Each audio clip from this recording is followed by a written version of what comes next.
Okay. Go ahead. Thank you, Arnold. Let us pray. Heavenly Father, we thank you for this tonight, for the opportunity to gather, even virtually, to prepare for the calling you have placed in our lives. As we study tonight, grant us clarity of mind, focus, and endurance. May your wisdom guide our thoughts and strengthen our understanding. Help us to be delighted, diligent, humble, and inspired in our pursuit, not just passing the ENP exam, but for becoming instrument of our purpose in building sustainable and just communities. Bless our mentors, field reviewees, and decision tonight. We entrust our journey to you, Lord. May your peace guard our hearts and minds as we rest later this evening. In Jesus' name we pray. Amen. Amen. Thank you. So, good evening again. I would like to start with a new topic, although for some, you already heard about this discussion, but it's good to be going back to make sure we get the ilang percent na ba yung history and theory? 20. Okay? 20%. So let me share my screen. Start. Um, okay.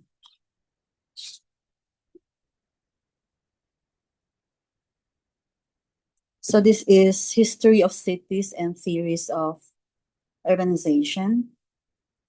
This is the outline. So we have history of cities, then theories of urbanization, evolution of modern urban planning models, and modern environmental planning.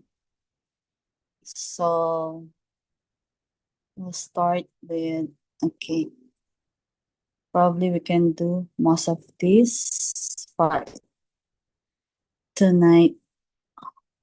Early urbanization, 6000 to 200 BC.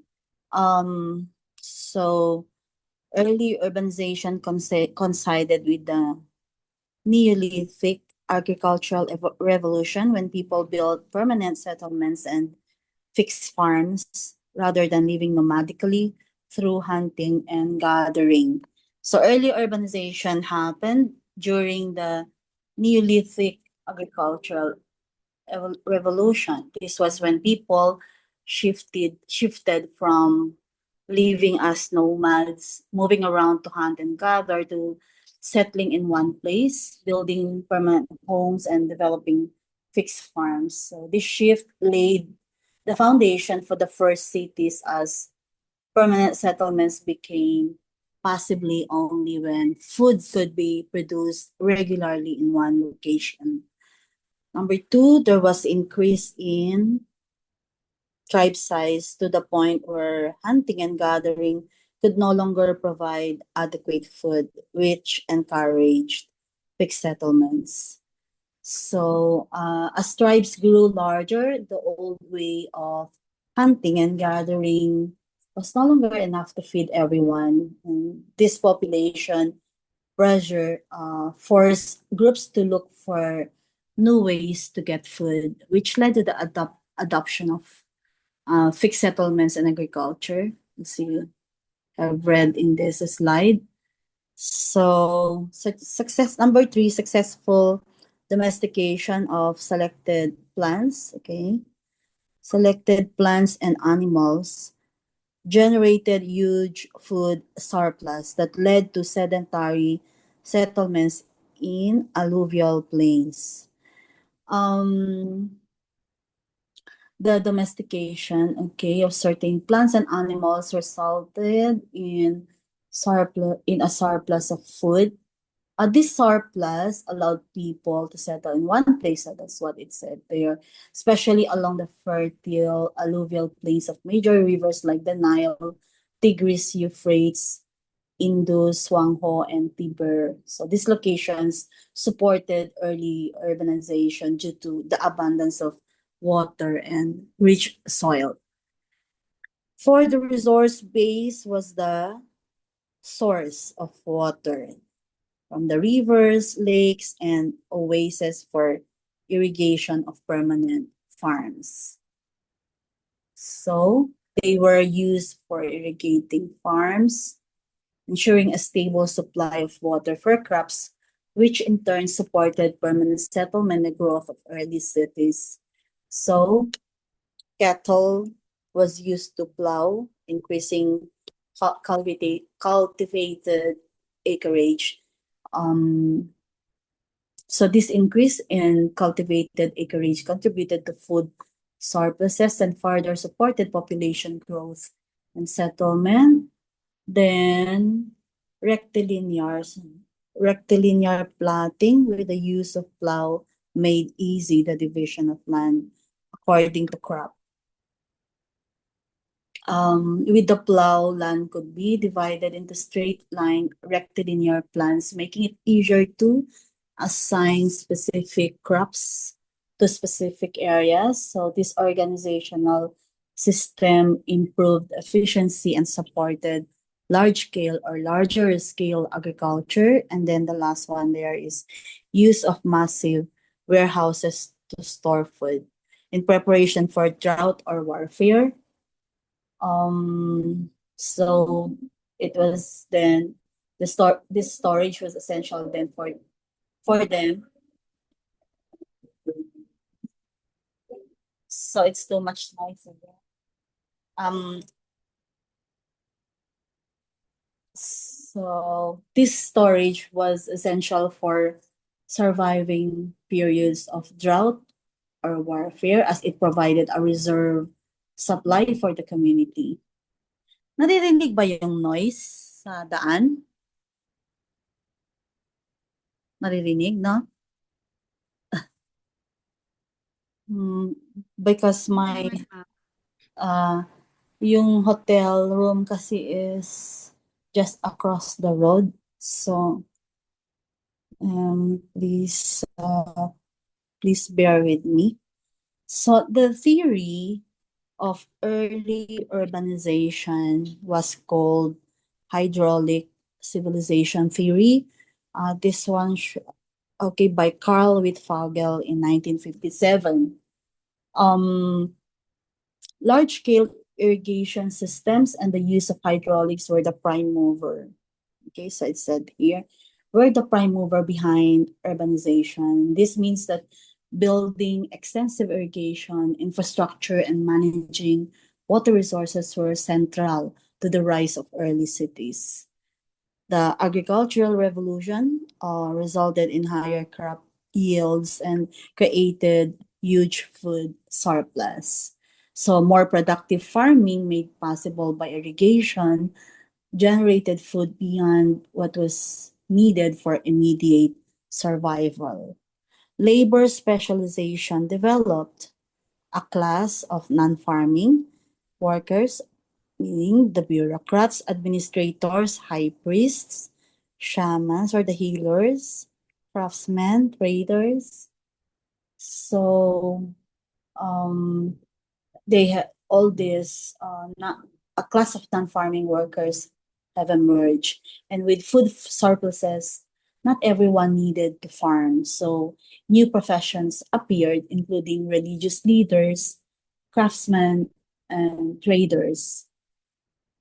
A strong centralized government emerged backed by an urban-based military.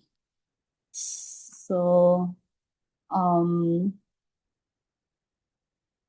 control over irrigation and surplus resources led to the formation of powerful governments which maintained order through urban-based military forces. Power elite was needed to coordinate and to ensure continued operation of the irrigation systems. So power elite managed the irrigation systems, and these irrigation systems was complex and required that a governing class to organize labor and resources. Then farmers who resisted king's authority were denied water. The rulers, could use their control over water as a way to enforce obedience. Withholding water meant that rebellious farmers could not irrigate their fields. So the hydraulic civilization model was applicable to Mesopotamia, India, Pakistan, and China, but not to all urban hearts in antiquity because urban civilization blossomed even without irrigation in Mesoamerica. Um, so while this model explained the rise of cities in many regions, it did not fit everywhere. For example, major urban civilizations in the Americas developed without the need for large-scale irrigation. So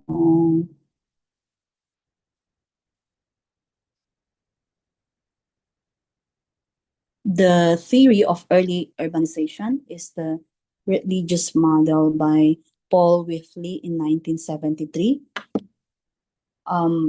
So let me read number one. Religion was a major factor behind urbanization. So I'm sure during your board exam, it will be easy, easy for you to remember. Okay, religious model, and it said blank blank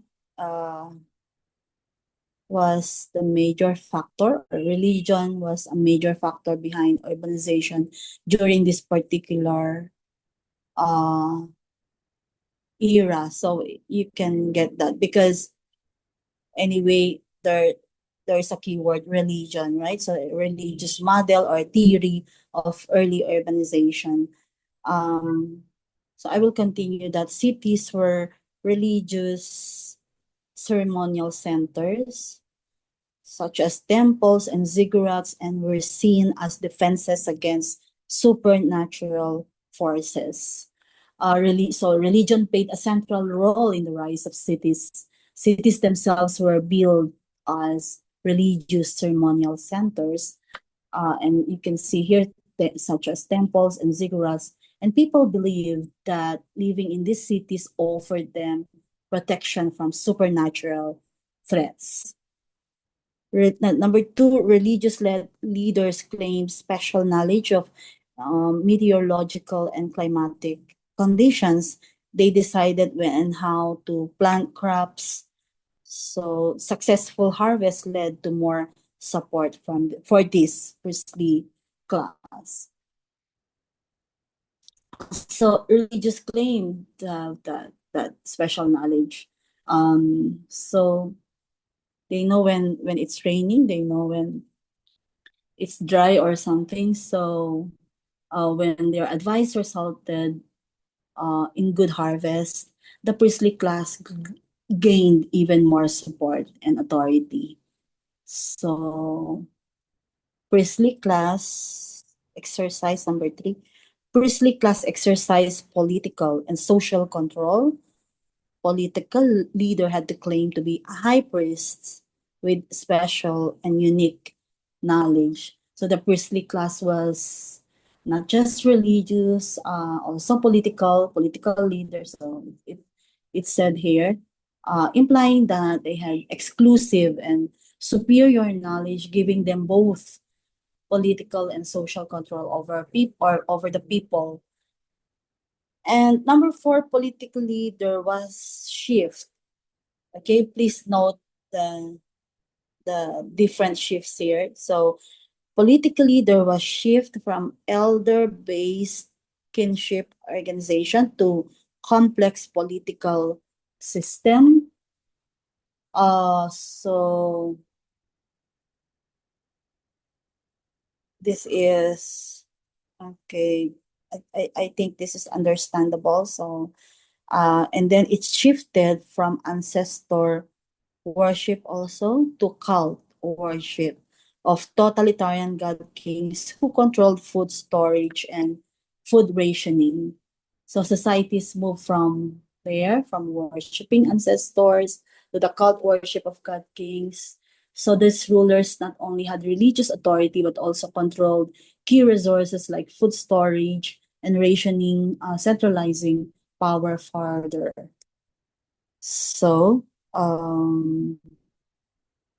sixth development of writing enabled God kings to codify laws. And their supposed literacy led to claims of unique divine wisdom inaccessible to the masses. So the fact that only the elites could read and write further and write further reinforce their claims of unique divine wisdom, making their authority seem inaccessible and unquestionable to ordinary people. So that's theory of early urbanization. So I hope you can really memorize the chronology. So again, uh, I will, okay, here, Hydraulic Civilization by Carl Wittfogel, then uh, Religious Model by Paul Whitley under Theory of Early Urbanization. So we can, okay, Necropolis is the earliest city where the earliest city were called, or the earliest cities were called cities of the dead. So let me just check here. Ano yung pinakauna doon. So Neolithic. So the first one is agricultural, okay? Neolithic agricultural revolution. Also part of the early urbanization. So ilan yung early urbanization here? That one, agriculture, and then hydraulic, and then religious model. So Paul Whitley. Then so worship of the totalitarian god kings, so to live forever through huge monuments and burial complexes. Well, the earliest cities known as necropolis or cities of the dead. So, okay, so there's no, okay, I'll just connect my pencil. Uh,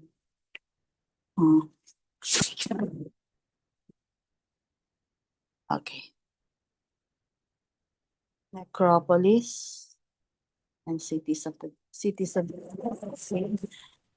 they were built as centers for the worship of totalitarian god kings. And so these cities reflected the central role of rulers who were regarded as divine or semi-divine figures.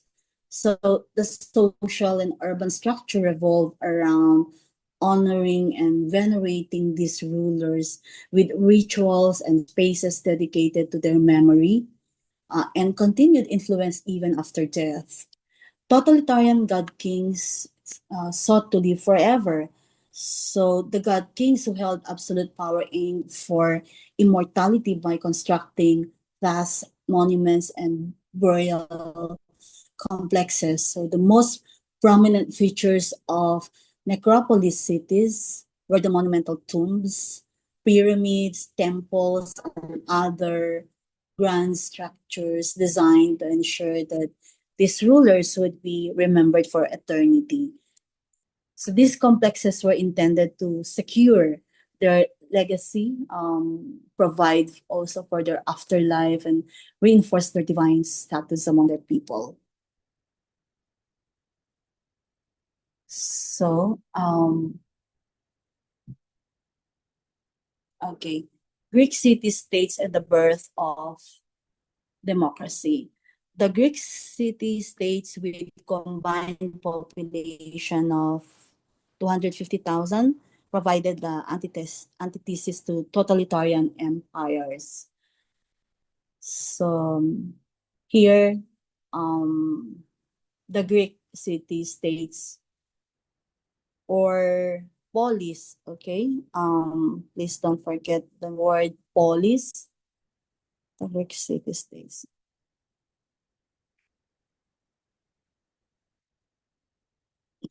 Pangit ako.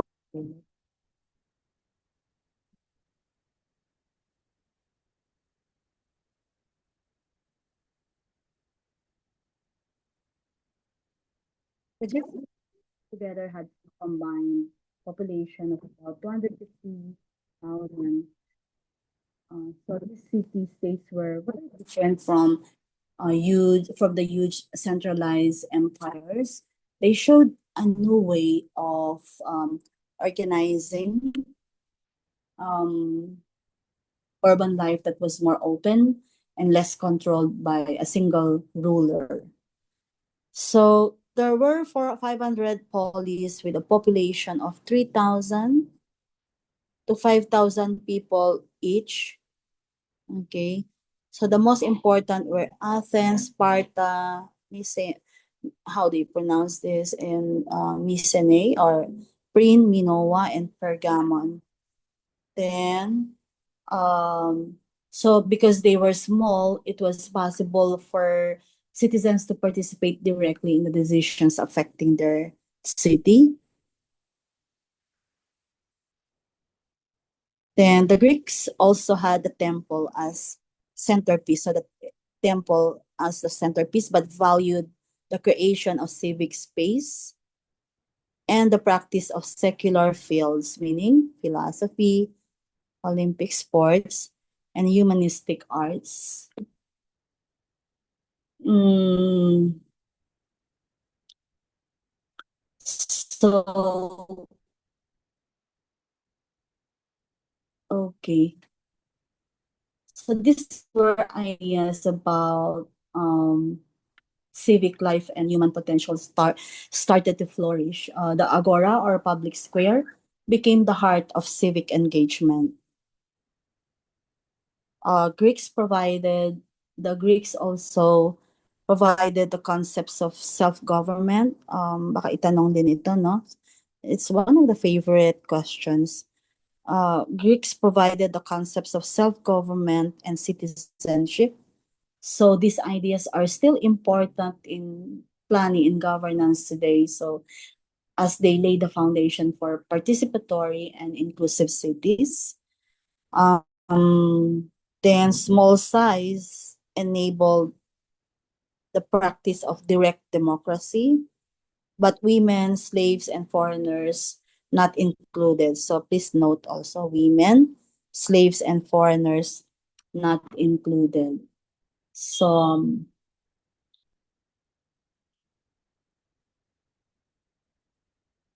okay. So why do we even talk about this one is because um Greek city-states show how urban design, public spaces, and systems of governance are linked. The tradition of civic space, open debate, and public participation began here. So we need to understand the because understanding this helps us see the roots of democratic city life, public space, and community involvement, ideas that continue to influence planning and our planning theories and practice today. So we have the first father, okay, Hippodamus of Miletus, father of town planning in Western civilization. So Hippodamus of Miletus was a lawyer and architect around 400 BC, and he is recognized as the father of town planning in Europe. His influence is so important that most structured city layouts today can trace their roots back to his ideas. So he believed in the power of geometric design and order. So instead of cities growing randomly, he planned them with straight streets and logical grids. So this was the first time that theoretical framework was applied to how cities should be designed, not just for looks or for its aesthetic purposes, but for better movement, organization, and management. Some of the cities he planned include Miletus, Prin, Rhodes, and Turi in Italy. So I think Turin now is called Turin, Turin. So these cities became models for others because of their organized street patterns and efficient use of space. So Hippodamus was so respected that major leaders wanted his expertise. Pericles asked him to design Piraeus, the important port city of Athens. Later, Alexander the Great had him plan the famous city of Alexandria in Egypt after it was captured. So, Athens and Acropolis, um, Athens was the leading city among the Greek city-states from around 700 to 400 BC. So at its height in 450 BC, Athens had about 40,000 citizens and 100,000 slaves. I think it's worth memorizing. So this made it one of the largest and most influential urban center or urban centers of its time. Athens became famous for its Athenaeum or Q&A schools, which focus on rhetoric, debate, logic, philosophy, culture, and sports. Great thinkers like Parmenides, Pericles, Socrates, Plato, and Aristotle taught and debated in these spaces, helping shape thought and civic life. The city was organized into two main functional zones, the Acropolis and the Agora. The Acropolis located on a hill was where you found sacred sites and religious temples, while the Agora or public square was the center for civic activities and secular politics, where citizens gathered to discuss and shape public policy. The Acropolis, made of white marble and granite, designed to shine in the sunlight and stand out as the crown on Mount Lycabettus. Its architecture was intended to blend with the natural landscape, creating a strong visual identity for the city. Arenas in the Agora were used for public gatherings and events, providing a place for participate in social and political life. These avenues highlight how public space in Athens supported democracy and civic engagement. So, Plato, okay, from 427 to 347 BC. So, over 2,000 years ago, wrote about what we now call the polluter pays principle. So his law said that if anyone intentionally pollutes another person's water, whether it's a spring, a reservoir, any source, by using poison, digging or stealing, the injured party can bring a case to the city authorities and claim damages. So, if the polluter is found guilty, Plato's rule goes even farther. First, the guilty person must not only pay for the damages caused, but must also clean and purify the polluted water following the method required by law. So this is an early example of holding people responsible for the harm they cause to the environment. So Plato's idea is the foundation for modern environmental laws and planning policies, and making sure those who cause pollution are required to fix what they've damaged. So for urban planners, this principle guides how we manage resources, how we protect public health, and ensure fairness in cities. And mm, so Aristotle, Plato, Aristotle, so from 384 to 322 BC on intergenerational equity. Okay, so again, what's the controlling jurisprudence here? It's still the Oposa versus Factoran, right? That I will read.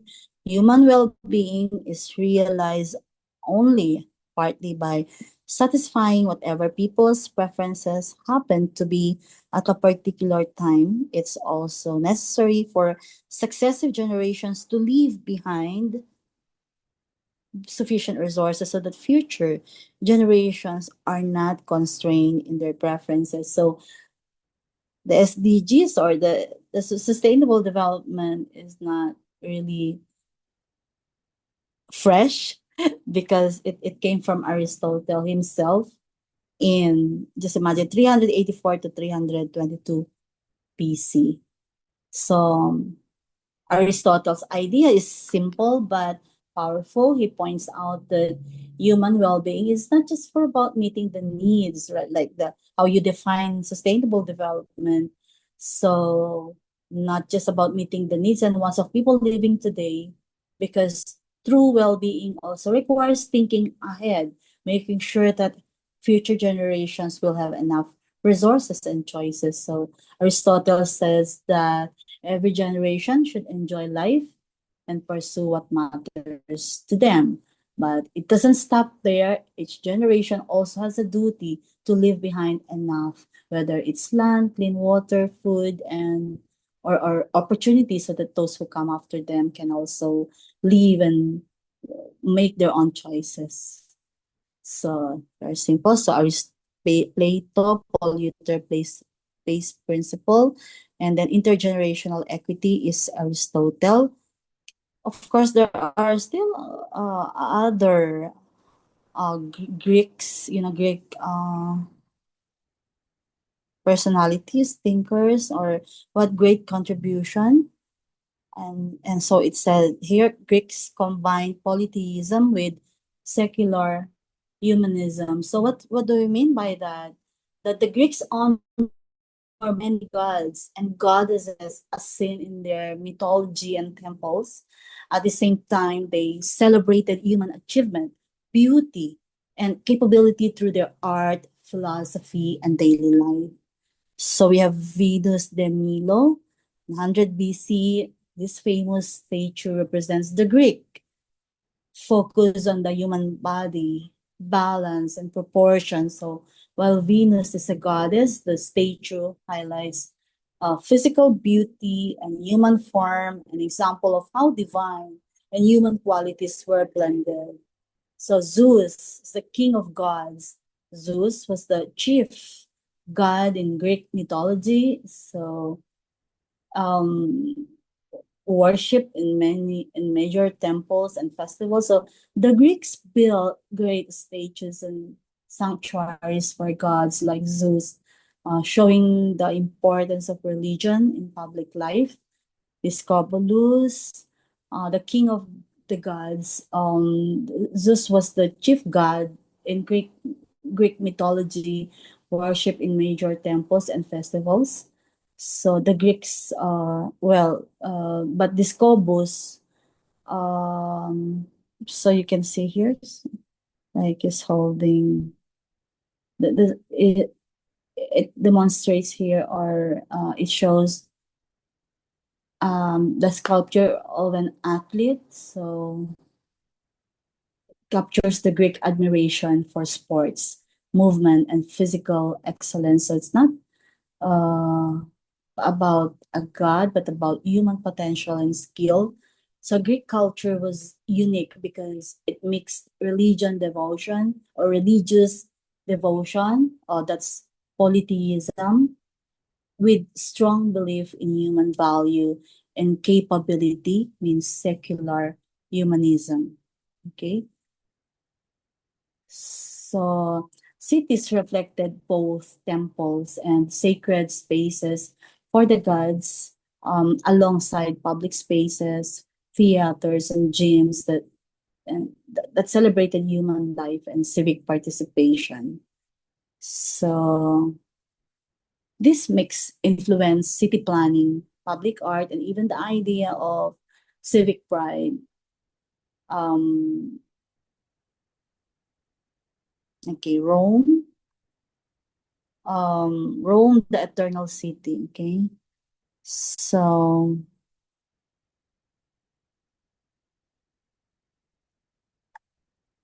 just a moment. Rome straddles seven hills, originally inhabited by pastoral communities with access to Tiber um water, Tiber River. So Rome was first a republic run by democratic senate until 27 BC. Then it became dynasties of emperors, dictators. So about Rome, the that's the imperial, or it's an eternal city, that the city was built on. It said that the city was built on seven hills near the Tiber River, which gave early settlers access to water and fertile land. So this strategic location helped Rome grow from small pastoral communities to a major urban center. Also, second bullet, Rome started as a republic run by a senate and elected officials until 27 BC. After that, it was ruled by emperors and became known for powerful dynasties and dictators. Then for its engineering, so it said here, Imperial Rome did not excel in philosophy, did not.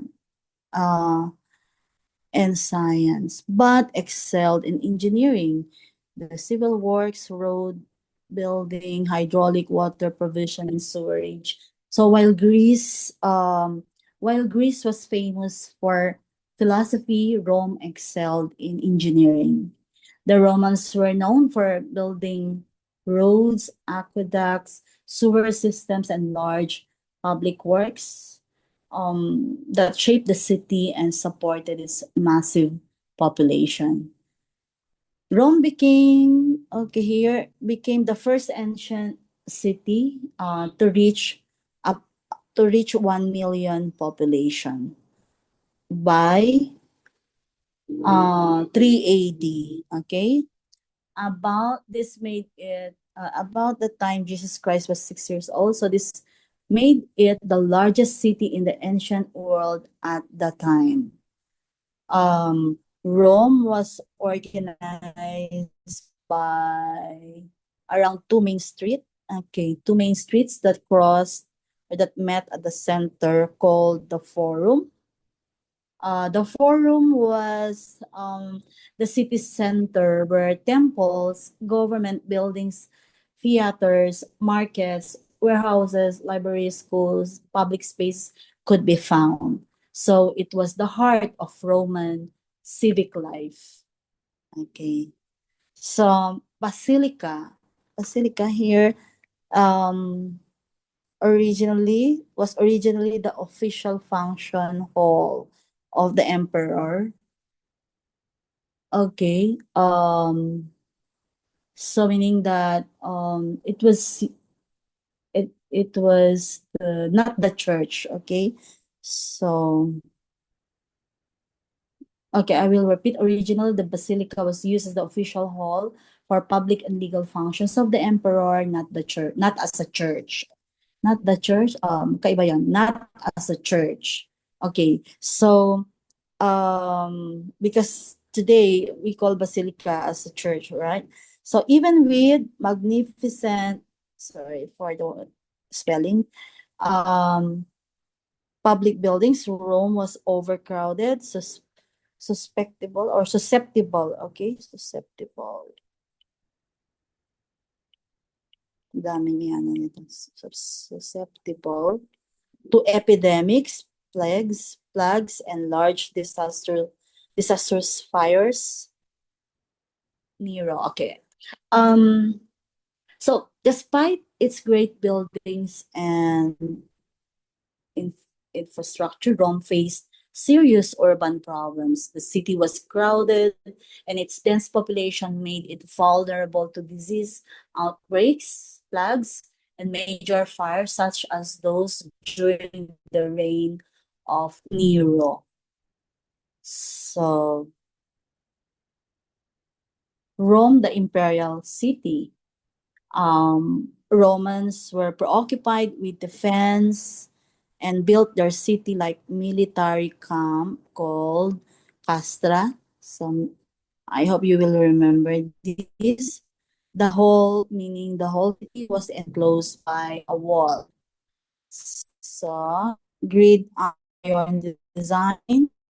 This is the basic street pattern useful for military movement or marching by rectangular to then chose the majority trade or sea egress. Transportation network was their primary consideration.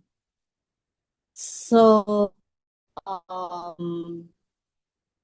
when the Romans put a high priority on security. So cities were laid out like military camps. So again, what do you call that? It's known as castra, that all surrounded the entire city, showing that protection from attack was always a top concern.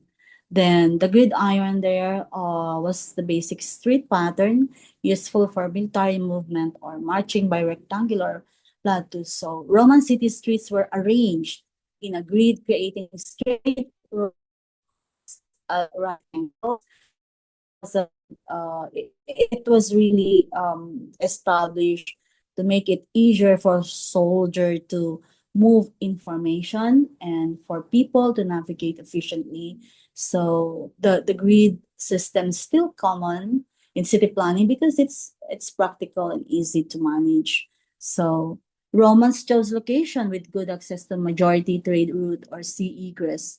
Site selection was strategic. Romans picked locations that gave them direct access to major trade routes or the sea, making trade, transport, and communication easier. So this helped their cities grow rich and powerful. Transportation network was their primary consideration. It was always on top of mind in Roman planning. They built extensive roads and infrastructure to keep the city connected internally and with the rest of the empire. This allowed for fast movement of people, goods, and information supporting the city's economic and military needs. So we go to the next one. London and Paris started as army camps of the Roman Empire. So the Roman military camp or castra was the template designed for perimeter blocks, square palaces with enclosed open space, quadrangles, and piazzas. So Roman military so they influenced the basic urban layout of many European cities. The template featured perimeter blocks and central open space, which later evolved into the quadrangles, piazzas, and city squares we see in cities today. So this design was practical for defense, but also shaped how public spaces and important buildings were organized. By around 400 AD, Okay, Paris already showed these influences. Its early urban farm followed the structure of a Roman military camp, which can still be traced in some of its oldest districts. So the street patterns, blocks, and public spaces owe much to this original layout. Um, then because they excel in engineering, so the Via Appia is being used, well, there's the being used until today. So there's emphasis on that. It's one of the oldest and most important Roman roads constructed more than 200 or 2000 years ago. So it was so well engineered that parts of it are still used today. So the road was built with multiple layers, the large stones at the bottom. So you can see this one. Cement mixed with this is the cement, you can see. Just so we appreciate it. So the cement mixed with broken tiles, smaller stones and pebbles for firmness, and paving stones cut to fit tightly together the surface. So there are also curved stones there on the sides that help guide water away. And so Roman road building set the standard for infrastructure that lasts. The roads connected cities across the empire, supporting trade, communication, and military movements. So the Via Appia here shows how thoughtful design and durable materials can create infrastructure that serves people for generations. So also an important lesson for modern planners like us. So we go to Roman civilization that there's mention about Roman arch, vault, Duomo, quadrangle, amphitheater, aqueduct, public baths, underground canals, and sewers, etc. Okay. So in this all these influence most cities in continental Europe. Collectively, these elements are called, okay, so please remember, classical or neoclassical design. So we always encounter that. You can also we can still use this to describe this magnificent, designs that Roman engineering architecture introduced. So these many features that shape European cities. So this include the arch for strong bridges and gateway vault, etc. Okay. So when we see this in cities, they arches, domes, grand public spaces, and monumental buildings. They're part of what's known as classical or neoclassical design. Again, I reiterated that. And this style is valued for its symmetry. So that's number one characteristic, durability, and emphasis on public life and utility. So go there that in 100, okay, ancient Roman at its height, so not colonized by Rome, were Scotland, Ireland, East Germany, Poland, Denmark, Scandinavian countries, Baltic states, Ukraine, Belarus, Russia, Iran, Saudi Arabia. So at its peak, in 117 AD, the Roman Empire covered a vast territory across Europe, North America, and the Middle East. So the map shows the full extent of Roman rule, marked by its senatorial and imperial provinces, as well as client states that answered to Rome. However, these were regions Rome did not conquer. So I just showed you.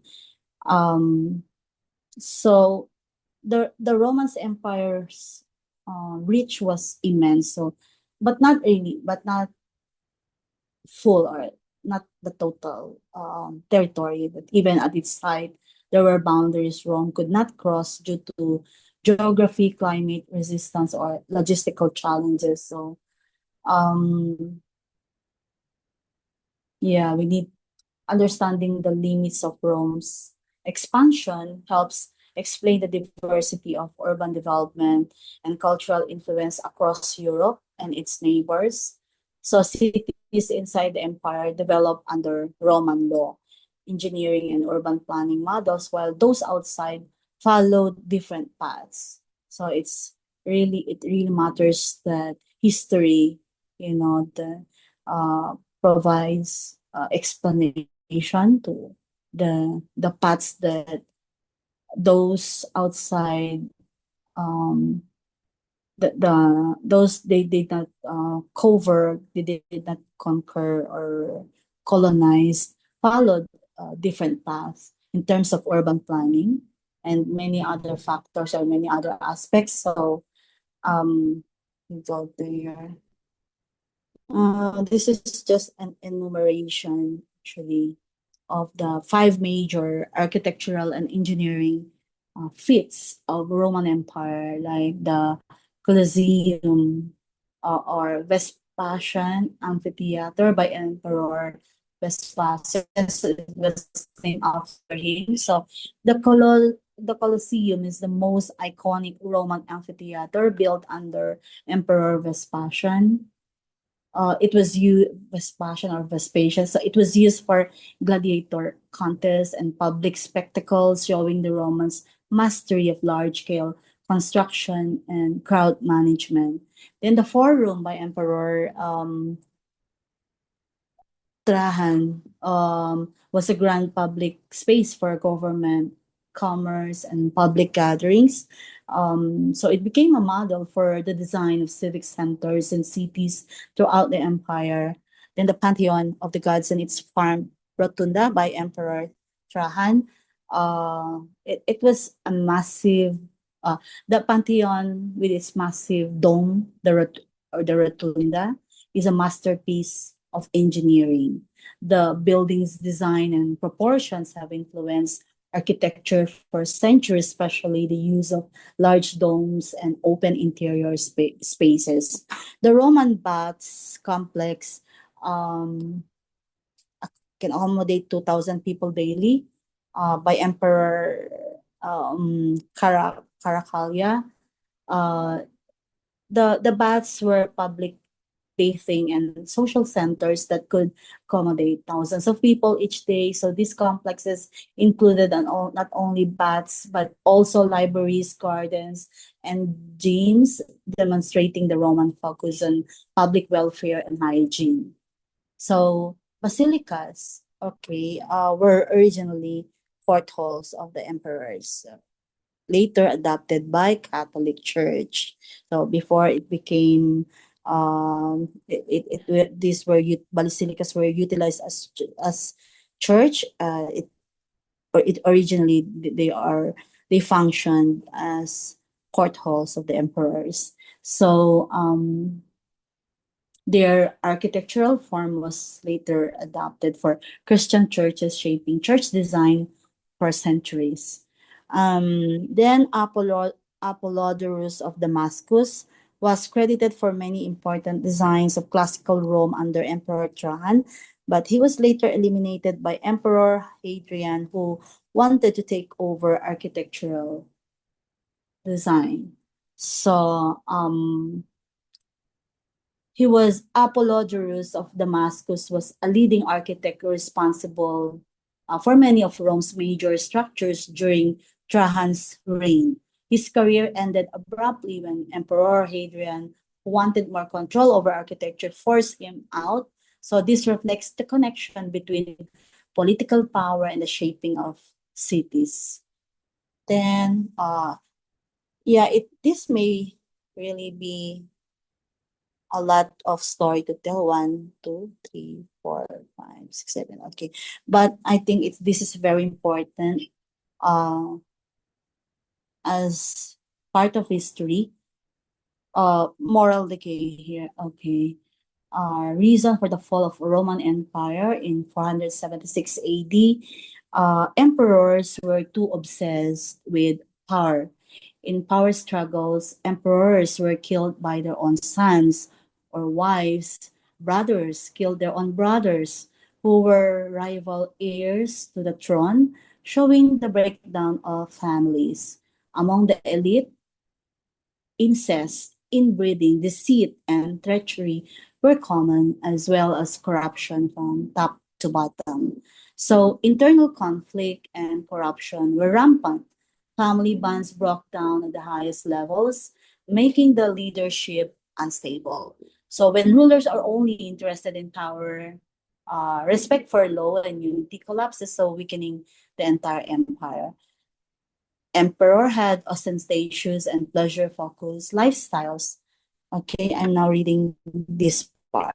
So I read this earlier. So they had ostentatious and pleasure-focused lifestyles, leading to bankruptcy of treasure and loss of respect from the citizens. Military generals were rewarded with multiple women and sex orgies as prize for battle, which resulted in loss of discipline, neglect, or of foot soldiers, okay, and neglect of conquered territories. The ruling class focused on luxury and excess, spending the empire's wealth on personal pleasures rather than public good. This led to financial trouble, declining discipline in the military, and the neglect of both citizens and conquered lands. So I'm now here. The state's official persecution of early Christians and of diaspora Jews before the reign of Constantine the Great led to sectoral strife. Social religious divisions among the citizenry prevented them from uniting during periods of crisis. So here, persecution of religious groups caused social divisions instead of uniting in hard times. Different groups turned against each other, making it harder for the empire to respond to challenges. And here now, so poor governance, neglect of citizenry, neglect of conquered territories led to local rebellions, contribution to the rise of the Vikings. So, who are the Vikings? Not the one that we know, but they are the Visigoths, the Ostrogoths from Scandinavia, and Huns from Asia Minor who plundered wealth of Roman cities. Both, so bad leadership and ignoring the needs of people allowed rebellion to spread. Outside invaders like the Goths and Huns took advantage of Rome's weaknesses, attacking and looting Roman cities. So here, Viking cut off a Roman lifeline, the aqueduct. Without steady supply of water, Rome's population went down from 1 million in zero. Remember in 3 AD, so this is AD, and then it became 12,000 in 400 AD. Critical infrastructure like aqueducts for water supply was destroyed. Without clean water, the city could not support its population, causing a massive decline. Then empire was just too large to maintain for an overstretched army fighting in multiple fronts. So the Roman Empire grew too big to govern effectively. The military was spread too thin, making it impossible to defend all its borders or respond quickly to threats. So they beat more than they could chew, meaning the Roman or the Rome tried to control more than it could handle, which eventually led to its downfall. So the fall of Rome is a lesson in the dangers of poor governance, social division, overexpansion, and neglect of critical infrastructure. Strong cities and states depend on unity. What else? Good leadership, social trust, and investment in essential services. So principles are still vital. These are the principles that are still vital in urban and national planning today. Um, here, one, two, ay, sorry. Ay. So, nawala ba? Nawala yun. Nawala, Jen? Okay, I'll go back. Where is that? Stop share and then share again. Share. Screen. Start broadcast. Here. It's difficult. So I'll try to provide, kasi I need to finish this one until Renaissance. So it's only 10:29 and Alan is here. How many days do we have away from the board exam? Who can answer? You count 1 for tomorrow and then until 23. Ilang araw yon? Okay. No one is answering. Maybe all fell asleep because of the fall of the Roman Empire. James, are you there? Ilang araw? Sigfrid. 11 days, ma'am. Sino yung sumagot? 11 days, Si ma'am. Sir. Okay, 11. Gosh. Sir Arnold. Arnold. Si Arnold. Okay. 11, except today, right? Yes po, ma'am. Okay. So, because of that, we need to continue. Wag kayong umalis. Okay? Hindi namin ipopost ito pag umalis kayo. So, socio-cultural theory of urbanization. Socio-cultural by Gideon Soberg in 1933, 19 to 1965. So, the origin of evolution of cities in cities by Scientific American, New York. Okay, so that's the book. So he was namatay na ba siya? Hindi pa naman ano. Ewan, 1965 pala. Okay, so kasi Gideon Sober is a key figure in understanding how cities develop. His work focuses on how cities change over time and the factors that drive urbanization. According to Gideon, an urban area is characterized by large size, greater density,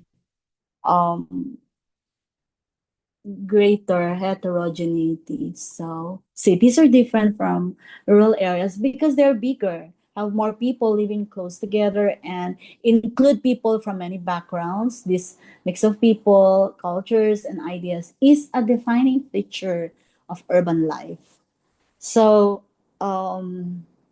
urbanization is basically a cultural process, primarily a result of trade and commerce, fostering social cultural diversity. So, it's mainly a cultural process, but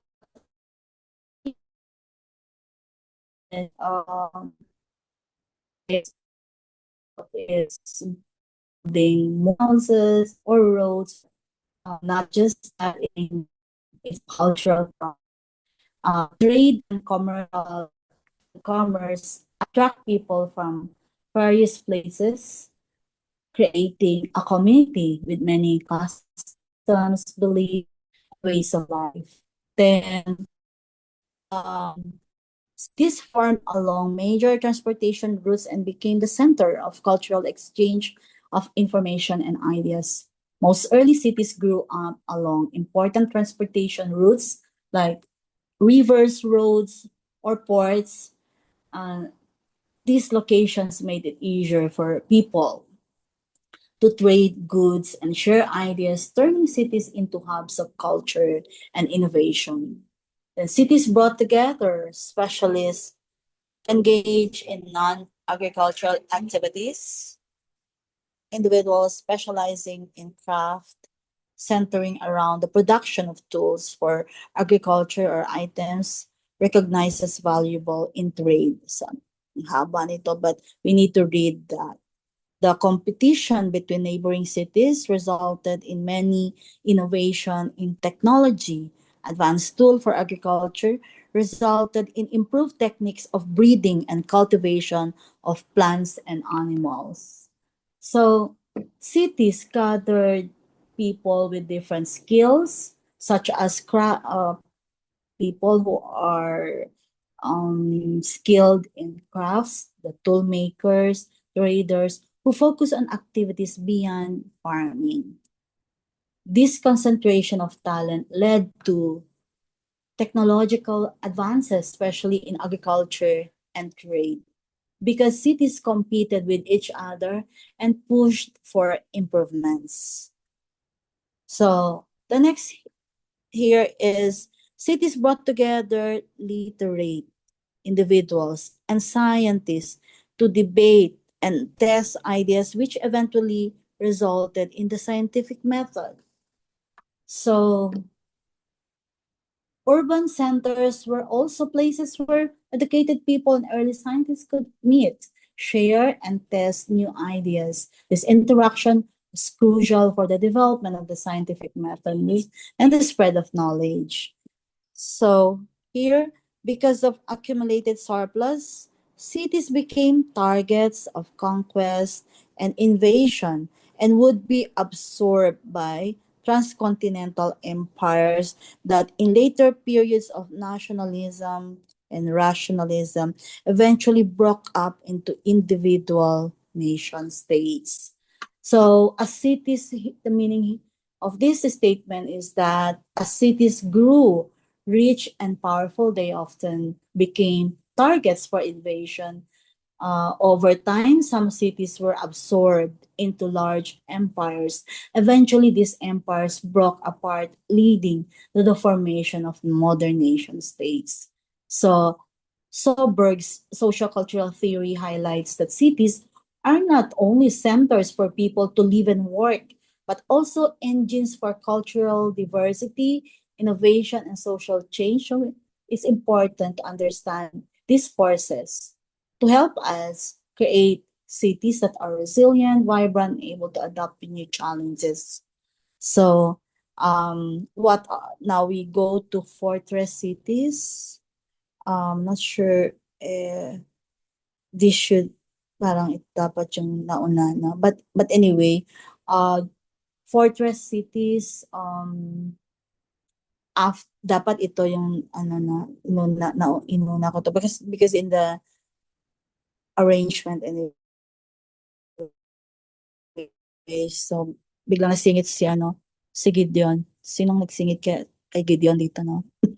But anyway, because the narrative here in Fortress Cities is a continuation of the fall of the Roman Empire. Because after the fall of the Roman Empire in 476 AD, central concern of communities during Dark Ages until 800 AD was survival and security.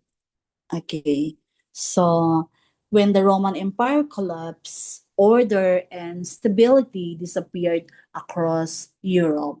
Communities focused all their efforts on staying safe and surviving threats, making security their number one priority. So fortress cities relied on protective town walls. Cities built strong defensive walls to keep out invaders.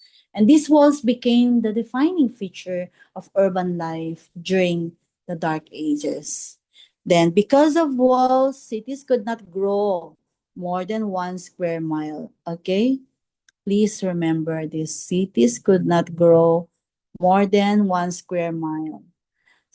The need for protection also limited the size of cities. Towns could not expand beyond the walls. So urban growth was strictly controlled by physical boundaries.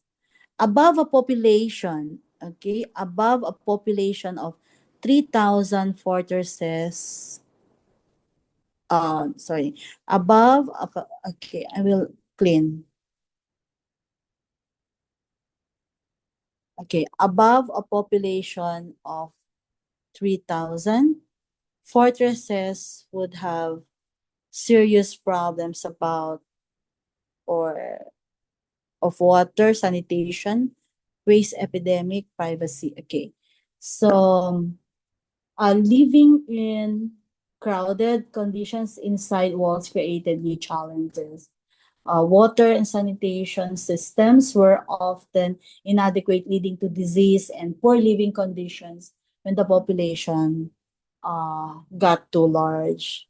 So, conflict and warfare due to population pressure. See, nakadaming conflict, ano?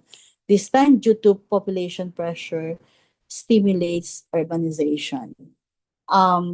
When cities became too crowded, conflict over space and resources increased. That's what it means. And this population pressure often pushed people to create new settlements or expand towns, fueling the growth of new urban areas.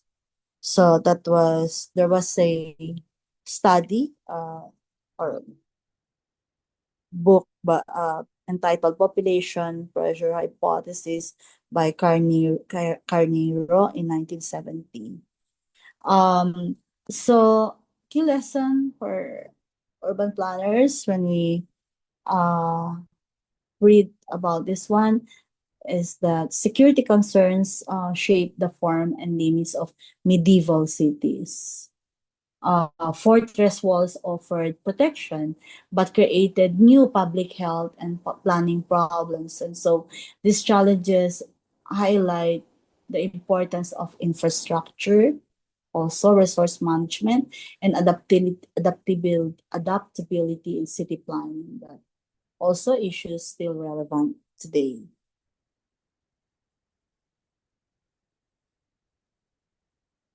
Okay. Now, cathedral cities during Middle Ages. Um, Middle Age started with the rise of Charlemagne as Emperor of Holy Roman Empire in December 25, 800 AD. The period known as the Middle Ages began with Charlemagne's coronation, which signaled a new era of unified leadership across much of Europe. So church and state became united. Okay, so during this era, religious and political power were closely linked. Bishops and church leaders held significant authority in both spiritual and civic matters. Then 2005 medieval towns grew around the cathedral, abbey, monastery or castle. So towns often formed near religious or defensive centers. Cathedrals, abbeys, monasteries, and castles provided not only safety but also became the heart of social and economic life. So cathedral is church where the cathedra, okay, cathedra or chair of bishop is placed, signifying the see's ascendancy over the institutions. So a cathedral's importance came from being the seat of a bishop, making it the central church for a region and symbol of authority. Cities retained protective town walls or fortification. So medieval cities still relied on walls for defense, continuing the fortress city tradition from earlier centuries.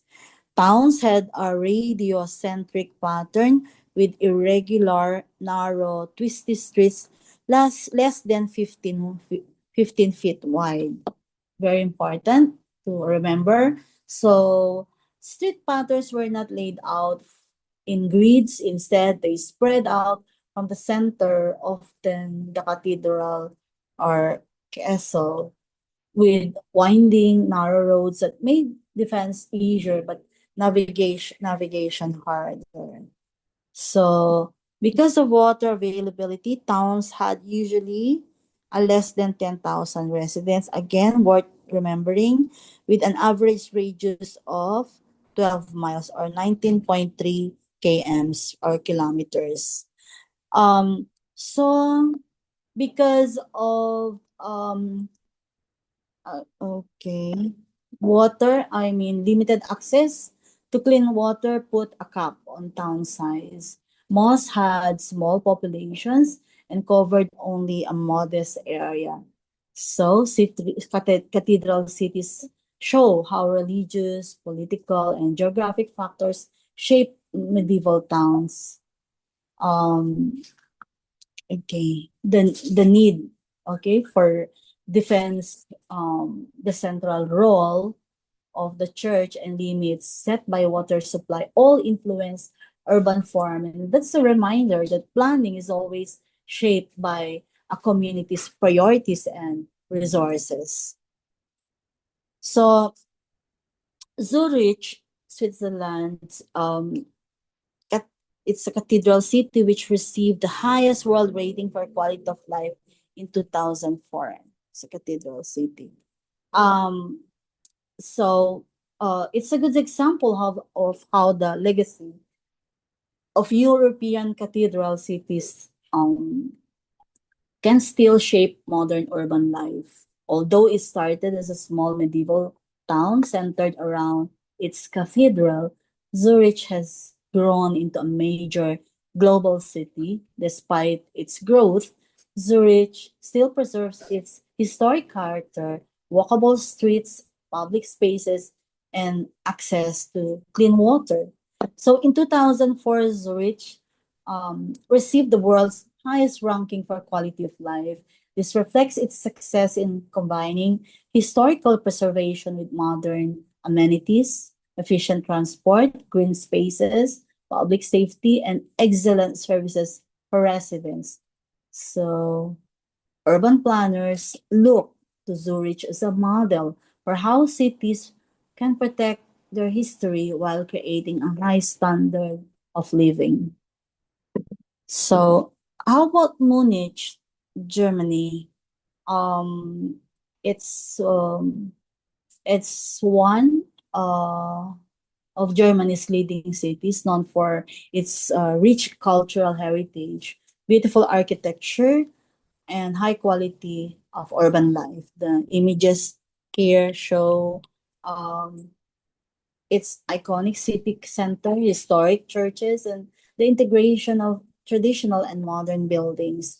Like other European cities, Munich developed from its medieval roots around cathedrals and marketplaces. So Munich is also known for its wide plazas, pedestrian-friendly streets, and public squares, which encourage social life and civic engagement.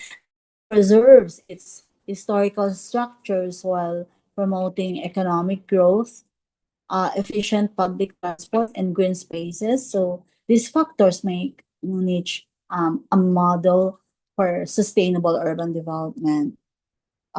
In um, Mannheim, Germany, uh, it's as example of how of a planned city from the early modern period. The map shows the city's unique grid now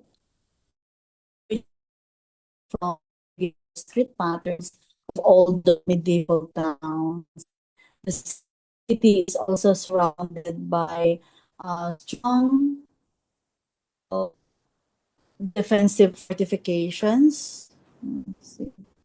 Um, Typical of fortress designed for both security and order.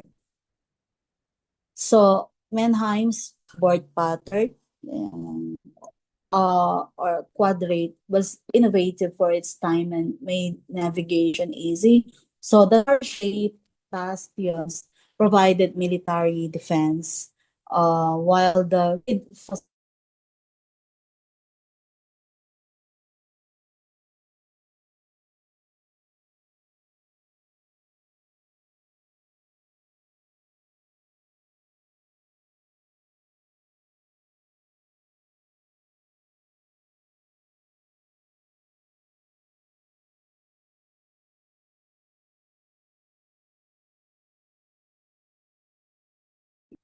Can you hear me? Okay, I will, sabi niya siguro, stop.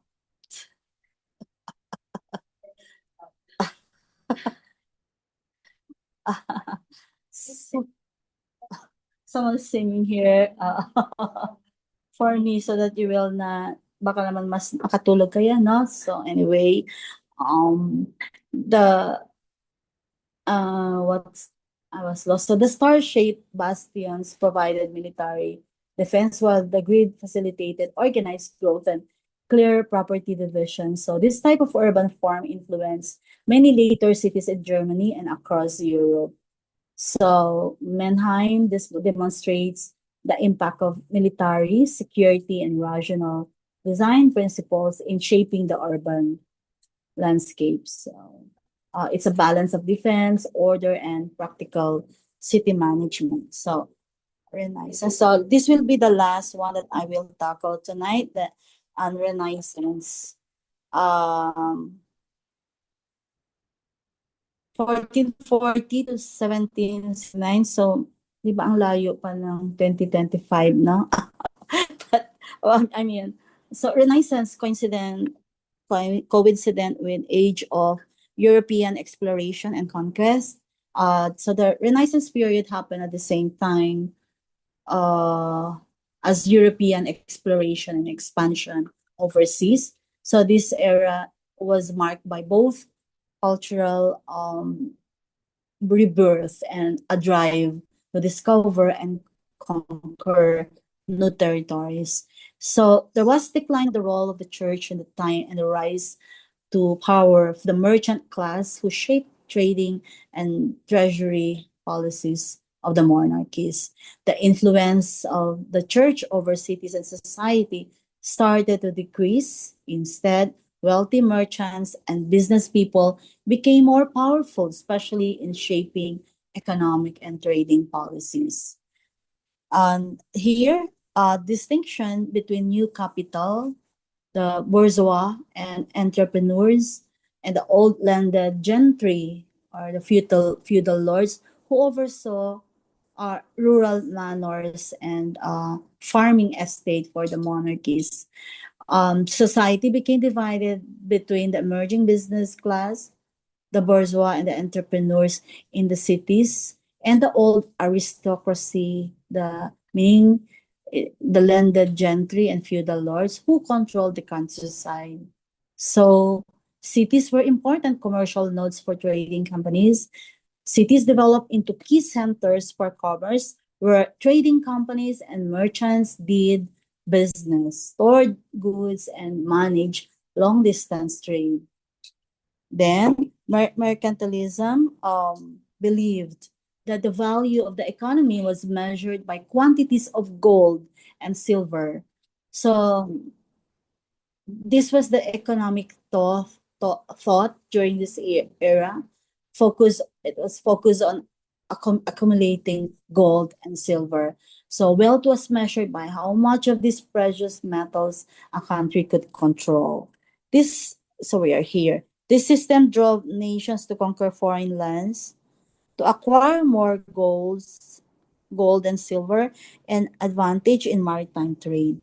So mercantilism encouraged nations to expand overseas, conquer territories, and compete for control of trade routes and resources. Um, so Urbino is a town, okay, neoclassical town hall with piazza and streets radiating from the center. So this ideal Renaissance city in Italy was Urbino. So Urbino in Italy became a model, okay, of Renaissance city planning with a central town hall and open piazza means a public square and streets radiating outward. So can you see this one? Malabo ano? This layout reflects new ideas in urban design, order, and beauty during the time. So the Renaissance marks a turning point in city planning, where the focus shifted from religious authority to commerce and civic life.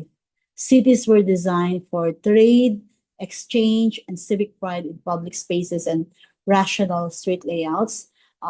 Principles, these are the some of the principles are still used in urban planning today. So, Florence is widely recognized as the birthplace of Renaissance. So the, this was a period of remarkable cultural, artistic, and architectural revival in Europe. So the city's skyline is dominated by landmarks like the Florence Cathedral or the Duomo. Okay. And so with its massive dome, okay, with the Palazzo Vecchio, the bell tower, um, the bell tower, the Ponte Vecchio, and the Pitti Palace. So, Florence set the model for Renaissance urban design with its grand public buildings, orderly streets, street plans, open plazas, and integration of art and architecture.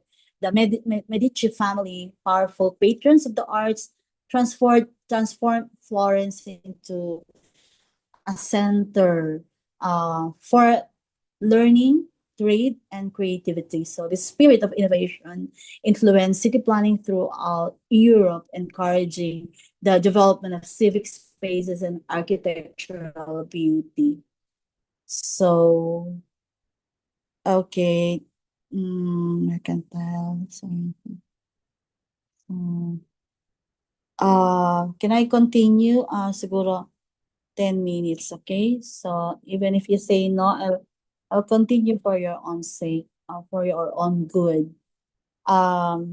So here, Radial Urban Model by Leon Battista Alberti. Please remember radial, okay? Because this one, the star shape. So Radial Urban Model by Leone Battista Alberti. So Leone Battista Alberti was a Renaissance architect, okay, and theorist who had a major influence on city planning, even though he did not directly supervise building projects.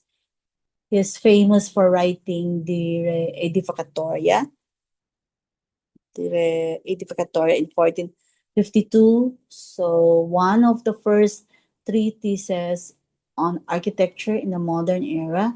Alberti worked on significant buildings such as parts of St. Peter's Basilica of Vatican City. So and features in Florence and many features of Florence.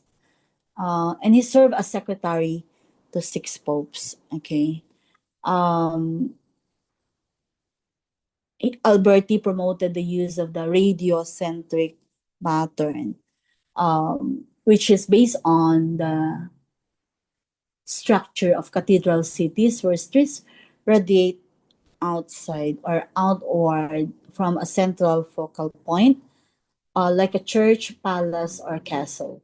This led to the ideal city designs of the Renaissance, using star shape, okay? Using star shape layouts with main roads branching from the center. So such plans combine both security and efficient movement of people and goods.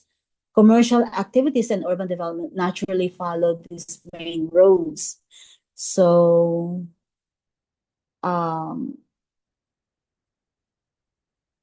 reinforcing also the star-shaped land use pattern. Roads could also carve to adjust. Okay, can you see this one? It carves also the roads carve also.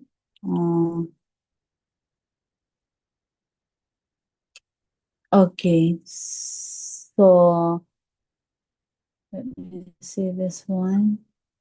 Roads could also carve to adjust to the local terrain rather than being strictly straight. So Alberti's ideas influence not only Renaissance cities, but also the later redesign of Paris and other European capitals. So the radial model shows how geometric principles and a strong central focus can shape city form, also in balancing symbolic, defensive, and practical needs in urban design. So, mercantile cities of the Renaissance are so during the Renaissance, certain cities rose to prominence because of their roles as trading and commercial centers. Venice is the classic example. Built on islands and canals, it became one of the wealthiest cities in Europe. Venice's success was based on maritime trade, merchant activity, and banking. The images show Venice's unique urban form, waterways instead of streets, bridges, grand canals, and monumental churches as well. So other mercantile cities also developed distinctive urban features to support commerce, such as wide plaza for markets, warehouses, docks, and merchant houses. So these cities were cosmopolitan, attracting people, goods, and ideas from across Europe and outside Europe. Their prosperity supported advancement in art, science, and architecture, helping to fuel the wider Renaissance. So Vienna, so how about Vienna? It stood out, or it stand out as a major Renaissance city that was not located on the coast or along major sea trade routes, unlike Venice or Genoa. Vienna's development was shaped by its landlocked position in Central Europe. So you can see the maps here. Um, show Vienna's classic fortress layout with a central core, concentric roads, and defensive walls. So despite being landlocked, Vienna became a center of political power, culture, and the arts, especially during the Habsburg dynasty. So the city is famous for grand palaces like the Belvedere and Schönbrunn wide boulevards and Belvedere, uh, s- uh, Schönbrunn wide boulevards and impressive public buildings, many of which were built or redesigned in the Renaissance and Baroque periods. Vienna's design reflects both its defensive needs, uh, peak walls and bastions, and its role as the capital of empire. So urban planning here focused on monumental architecture, formal gardens, and the integration of green spaces into the city fabrics. So these were the cities which flourished during the Renaissance. Then so probably I can want to. So okay, I will end here in this slide. Uh, that okay, New Amsterdam as mercantile city. So the history of New Amsterdam shows how trade and commerce were central to city development in the colonial era. Henry Hudson, okay, um, Henry Hudson's exploration in 1609 opened the area to European interest, and the Dutch quickly established a trading post, which is the New Amsterdam at the southern tip of Manhattan. So, um, this location was strategic for controlling fur trade and maritime activity along the East Coast. Um, Peter Minwitz's purchase of Manhattan is often cited as one of the most significant real estate deals in history. The settlement grew as a hub for European goods and local resources, reflecting the classic pattern of mercantile cities thriving on exchange and commerce. So the British conquest in 1664 marked a turning point. New Amsterdam became New York, signaling a shift in colonial power, but maintaining its commercial orientation. Over time, Manhattan became the core of New York City, and the addition of other boroughs in 1895 created the modern metropolis we know today. So, New York's history highlights the role of trade, strategic location, and political shifts in shaping cities. And the city's growth from a small trading post to a global economic center offers lesson on adaptability, integration, and the enduring influence of commerce in urban development. So, tomorrow, and you can see New York today as a is a global center now. So this was an old picture, and we can always look on internet for better image than this one that Manhattan highlights the core districts that make New York a global hub for finance, services, arts, and culture, and that the Central Park serves as the city's green heart, surrounded by some of the world's most valuable real estate and iconic neighborhoods. So the Upper West Side and Upper East Side are well known for their residential character, also for cultural institutions and affluent communities. So Midtown here is the city's commercial powerhouse, home to countless office towers, banks, corporate headquarters, and flagship stores. So the theater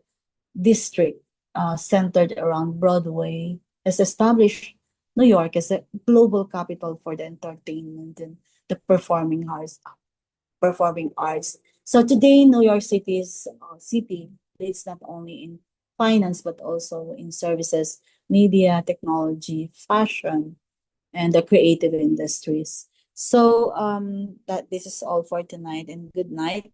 I'll see you again tomorrow, or meet you again tomorrow. Thank you.